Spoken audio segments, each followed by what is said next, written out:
Bonjour à toutes et à tous, je m'appelle Abdurrahman Lee. Après de nombreuses heures de travail et de réflexion, je suis heureux de vous présenter le projet qui m'a occupé ces dernières semaines, le déploiement d'un modèle de machine learning en production. Voici le plan de présentation. Dans cette présentation, je vais commencer par rappeler le contexte et les objectifs du projet afin de bien situer l'enjeu. Ensuite, je vous présenterai l'architecture d'ensemble que j'ai conçue pour répondre aux besoins du projet. Nous verrons ensuite plus en détail la structure du dépôt Git, puis l'API qui est la porte d'entrée du système. Je passerai ensuite au modèle de machine learning et la base de données qui garantissent les prédictions et leur traçabilité. Nous aborderons aussi la sécurité et la configuration avant de passer au test qui assure la fiabilité du code. Enfin, je conclurai sur les principaux résultats obtenus, mais aussi une petite démonstration pratique avant de passer à une séance de questions et de discussions. L'idée de départ est simple. L'entreprise du nom de Futuricis dispose des modèles de machine learning, mais il reste dans un environnement de recherche. L'objectif était de les transformer en une solution opérationnelle accessible via une API sécurisée, traçable et prête à évoluer.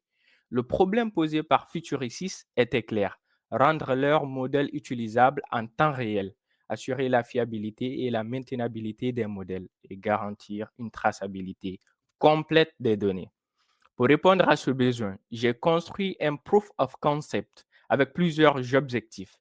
Déployer une API documentée et validée, enregistrer systématiquement les entrées et les sorties dans une base de données, mettre en place une suite de tests, automatiser le tout dans un pipeline CI/CD et assurer un déploiement containerisé et sécurisé. En d'autres termes, passer d'un produit utilisable, fiable et prête à évoluer. Pour atteindre ces objectifs, j'ai conçu une architecture en 5 blocs.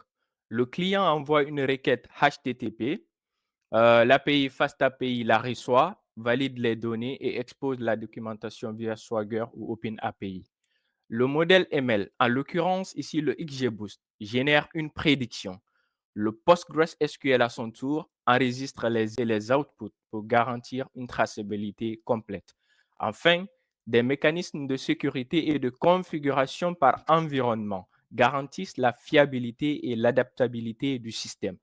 Cette architecture couplée à Docker garantit non seulement un déploiement reproductible, mais aussi un déploiement robuste. Avant même de coder, j'ai structuré le dépôt Git comme une boîte à outils organisée. Un dossier app ou application pour l'API, un dossier infra ou infrastructure pour la base des données et ses configurations, un dossier SRC ou source pour le code ML, un dossier test qui regroupe l'ensemble des tests et un dossier models pour les fichiers du modèle et ses métadonnées. J'ai appliqué une stratégie de branche clair. Chaque fonctionnalité, API, base de données, modèle, pipeline CI/CD, a eu sa branche dédiée avant d'être fusionnée sur main. Cela garantit un dépôt lisible, une collaboration fluide, mais aussi un historique clair et une intégration continue robuste. L'API constitue le cœur de l'expérience utilisateur en offrant un ensemble d'endpoints conçus pour répondre à différents besoins. La racine, accessible via la méthode get, ce point d'entrée sert de page d'accueil ou, disons, de point de contact initial avec le service. L'endpoint health permet de vérifier l'état du système et de configurer et de confirmer plutôt que le modèle est correctement chargé et opérationnel. L'endpoint predict, l'endpoint le plus important, disons, accessible via la méthode POST, est dédié à la génération de prédictions d'entrée fournies par l'utilisateur. Et enfin, l'Endpoint Predictions offre la possibilité de consulter l'historique complète des prédictions effectuées ainsi que les données d'entrée associées. Pour garantir la qualité des données, j'ai utilisé PyDentic pour faire le contrôle des types, mettre certaines contraintes sur certaines valeurs. Par exemple, une année ne peut pas être inférieure à 1800. Et enfin, une vérification que tous les champs nécessaires à la prédiction, nécessaires au modèle, sont bien fournis. Cette structure garantit une interaction claire, et efficace entre le client et le service, tout en facilitant le suivi et la maintenance du modèle. L'avantage de FastAPI est aussi la génération automatique de documentation interactive via Swagger ou OpenAPI. Autrement dit, même un utilisateur non technique peut tester l'API facilement. Derrière l'API se trouve le moteur de prédiction, un modèle XGBoost Regressor, sauvegardé et chargé à la demande. Trois fonctions orchestrent son utilisation. Load modèle, qui permet de charger le modèle. Predict, pour effectuer une prédiction. Get model info, pour récupérer les informations sur toutes les performances et les features, par exemple, c'est-à-dire les métadonnées du modèle. À chaque appel de prédict, les données reçues et la prédiction produite est automatiquement envoyée en base de données. Cela garantit non seulement un résultat, mais aussi une traçabilité totale. La base PostgreSQL joue le rôle de mémoire du système. Elle comporte deux tables, la table input pour les données envoyées au modèle et la table prediction qui stocke le résultat associé à l'input. Cette structure relationnelle permet de relier chaque prédiction à son input, donc de rejouer ou d'auditer n'importe quel cas passé. J'ai mis en place des scripts Python pour créer des tables et insérer des données d'exemple.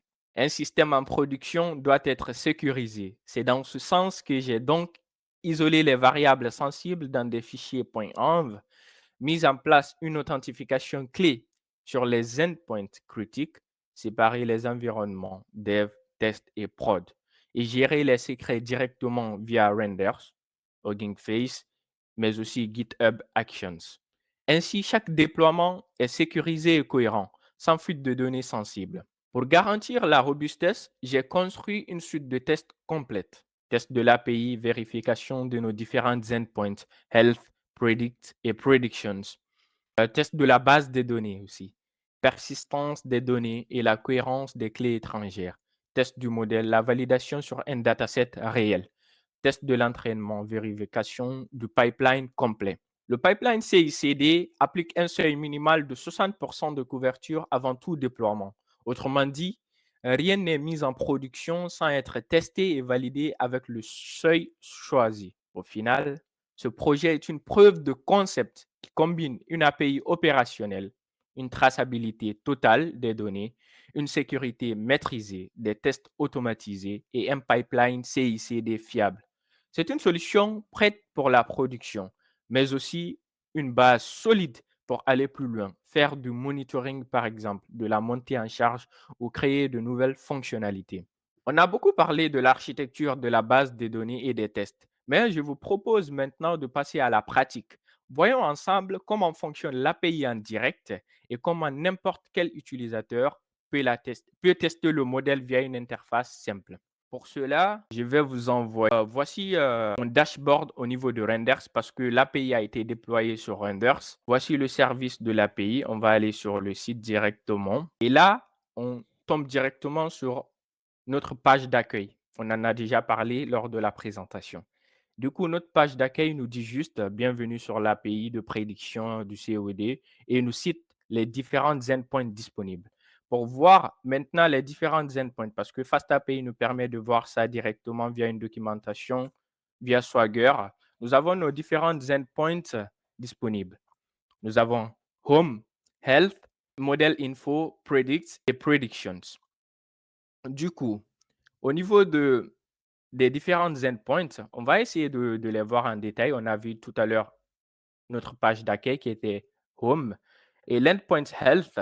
Là, nous voyons que l'endpoint Health nous permet juste de voir est-ce que le modèle il est chargé ou pas. Est-ce que le modèle il est opérationnel à nous donner des prédictions. Cet endpoint n'est pas sécurisé parce que c'est juste un endpoint pour juste voir si le modèle est chargé ou pas. On peut l'essayer directement. Là, par exemple, pour voir est-ce que réellement le modèle il est chargé ou pas. Du coup, FastAPI nous fournit automatiquement trois endpoints. Et là, nous voyons automatiquement que ça nous renvoie que le modèle il est bien chargé, donc il est prêt pour nos différentes prédictions.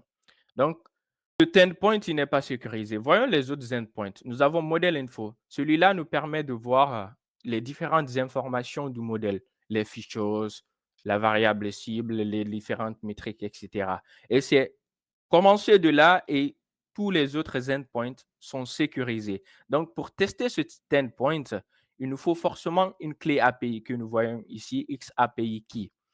Du coup, essayons par exemple de tester, d'exécuter pour voir est-ce que l'endpoint est vraiment sécurisé. Là, je teste. Il me dit quoi? Il me dit qu'il y a une clé invalide ou absente. On n'a pas mis de clé. C'est normal parce que l'endpoint est sécurisé, comme j'ai dit. Du coup, essayons de mettre n'importe quoi pour voir est-ce que ça marche vraiment la sécurité. Du coup, je mets n'importe quoi, je tape n'importe quoi. Il me dit toujours que la clé API, elle est invalide ou elle est absente. Pour retrouver notre clé API, c'est moi-même qui l'ai configurée dans Renders. Donc, j'ai la clé, je peux aller la chercher. Du coup, là, on est sur le projet, notre dashboard sur Render. Je peux aller dans Environnement et nous voyons automatiquement la clé, elle est là. La clé a été générée automatiquement par Renders. C'est plusieurs chiffres qu'on ne peut pas retenir, par exemple, par cœur pour ne pas qu'une personne la devine facilement. Du coup, je peux copier ça, mais je vais directement changer le mot de passe après cette présentation pour une question de sécurité, bien sûr. Là, je vais supprimer, je vais coller notre mot de passe. On va exécuter cette fois-ci pour voir si ça marche. Boum, directement, nous avons nos différentes informations. Par exemple, les features name, les variables qui ont été utilisées pour entrer le modèle et les différentes prédictions, le nom de la variable cible, les différentes performances, etc. Donc, nous voyons bien que cet endpoint-là, il est sécurisé. Il faut avoir le mot de passe pour pouvoir accéder. L'endpoint predict, on en a déjà parlé, c'est l'endpoint, la partie la plus importante de notre API qui nous donne les prédictions. Même chose, il nous faut la clé API pour vérifier. Et il faut aussi, pas seulement la clé, il faut rentrer nos différentes variables. Ici, par exemple, je peux tester, disons, un hôtel, parce que c'est en anglais, hôtel. Je dirais la partie la plus utilisée, bedroom. Moi, je dirais bedroom. Du coup, l'année de construction, moi, je vais prendre 2022, disons 2022. Un seul bâtiment, 12 étages, c'est juste un exemple. On peut mettre ce qu'on veut. Mètres carrés du surface le plus utilisé, je vais mettre 10 000 mètres carrés. C'est bon, on va essayer. C'est pour juste voir si on peut avoir une prédiction. Directement, nous voyons que le modèle nous prédit 172,05 métriques tonnes et nous donne les différentes features qui ont été utilisées dans la prédiction. Ça, c'est l'input, c'est les valeurs qu'on a rentrées et ça, c'est les valeurs prédites par le modèle et les différentes performances.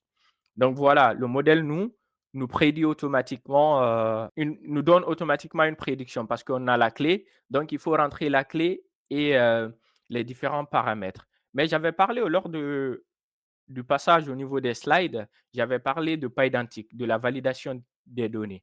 PyDantic sert à quoi au fait? C'est pour ne pas mettre n'importe quoi au niveau de nos features. Par exemple, là, moi, je pouvais me permettre de mettre n'importe quoi. Je me dis, non, là, je vais mettre rien. Par exemple, essayons une prédiction. Est-ce que PyDantic, ça marche vraiment pour valider nos entrées? Là, le modèle ne m'a pas donné une prédiction, nous voyons. Le modèle nous dit que il nous faut une valeur. Donc, il nous faut minimum une valeur. Tu ne peux pas donner une variable ne peut pas être vide. Par exemple, là, supposons aussi que j'avais dit que les années ne peuvent pas être inférieures à 1800. Supposons que je mets 1600 comme année de construction ou bien 1780, juste un essai pour voir. Là aussi, il ne m'a pas donné. Il m'a dit que la variable doit être supérieure ou égale à 1800. Du coup, la valeur la plus petite doit être 1800 et nous, on a passé 1799. Donc, on ne peut pas avoir de prédiction. Et au niveau des différents slides aussi, on a parlé de la base des données. Les entrées et les sorties sont automatiquement enregistrées en base de données. Pour voir ça, il faut aller voir l'endpoint predictions. Celui-là nous permet de voir l'historique de nos différentes prédictions. Pour ça aussi, parce que c'est un endpoint très critique, il faut une clé API. Je vais directement coller ma clé. On va essayer. Du coup, si vous vous rappelez bien, tout à l'heure, on a fait une prédiction sur un hôtel bedroom et cetera. On avait passé les paramètres. Là, j'ai mis, la date de la prédiction, ça nous a donné aujourd'hui, on est bien le 24, mais au niveau de l'heure, j'ai mis GMT 0. Mais en France, on est à GMT+2. Du coup, là, on a 10 heures. Du coup, plus 2, ça fait 12 heures exactement. Du coup, c'était bien les informations qu'on avait fournies au modèle et c'était bien, si vous vous rappelez bien, la prédiction que le modèle nous a fournie. Donc, voici automatiquement, le modèle enregistre la prédiction, les données fournies par l'API et les données qu'on a fournies à l'API. Donc, on peut voir depuis que j'ai créé la base de données, les différentes prédictions qui ont été faites par le modèle. Donc voilà, ça c'était au niveau de Swagger. Mais pour un utilisateur non technique, j'ai aussi créé une petite interface graphique. Parce que là, il faut avoir la clé API. Celui-là, il faut avoir une clé API pour faire les différentes prédictions. Donc, pour un utilisateur non technique, j'ai aussi créé une petite interface sur Hugging Face et aussi sur Renders. Ici, pas besoin de taper du code, il suffit juste de remplir des champs. En un clic, on obtient une prédiction. On peut aller voir ça, par exemple, sur Renders. J'ai mis l'interface là, l'UI API, et j'ai configuré dans mon environnement la clé API. Donc, pas besoin pour un utilisateur lambda, il n'a pas besoin de chercher la clé ou bien de me contacter pour avoir une clé.